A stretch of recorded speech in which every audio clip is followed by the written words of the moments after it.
Hello guys, it's me Yuki. I just got my new shoes from Trunk PH, which I will show you a very quick review.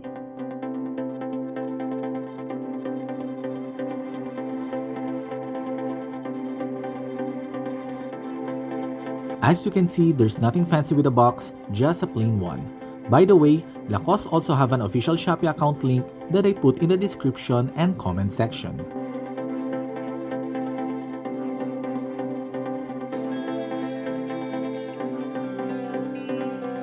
Okay guys, here it is. This is the Lacoste L-Spin Deluxe 224 trainers, and I know there are other color combinations out there, but mine is sort of military green and khaki, which I think a very good color combination.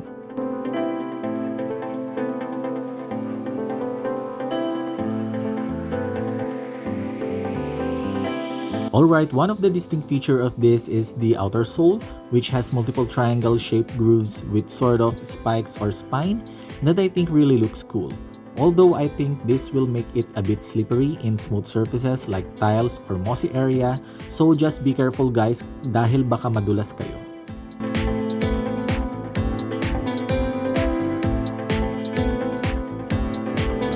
This also has extended sole at the side, which makes the shoe design very unique.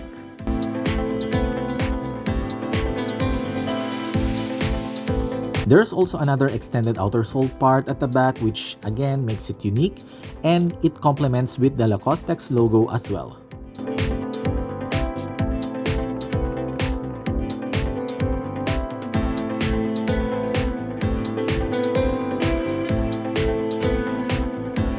So the tank top and the shoelaces are just plain and nothing special about them. The crocodile logo is embossed at the hard plastic material at the back, which is kinda minimalistic. The army green part is suede, which is well stitched with the darker green lining, which is another leather material.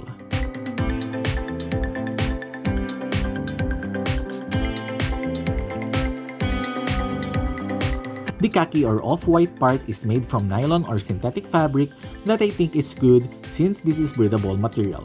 So yung paa mo ay hindi masyado magiging mainit.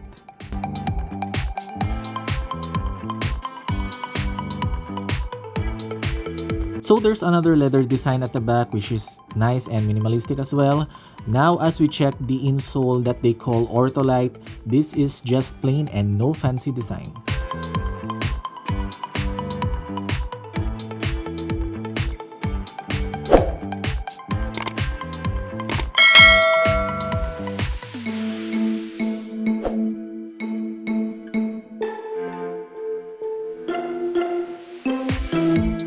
At first glance, I really like its modern shoe design and the different materials used, which makes it look premium. So maganda talaga guys yung pagkakagawa at yung design ng shoes.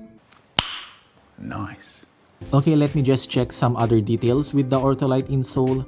So here, it is well long-term cushioning, high-level breathability, lightweight comfort, and 5% recycled rubber. Okay guys, upon wearing it, it's good and the Ortholite insole is soft, although there's this kind of weird sensation while walking since you can really feel that the outer sole is not touching the whole surface due to those spikes, and again, be very careful in mossy or smooth surfaces as your feet might slide.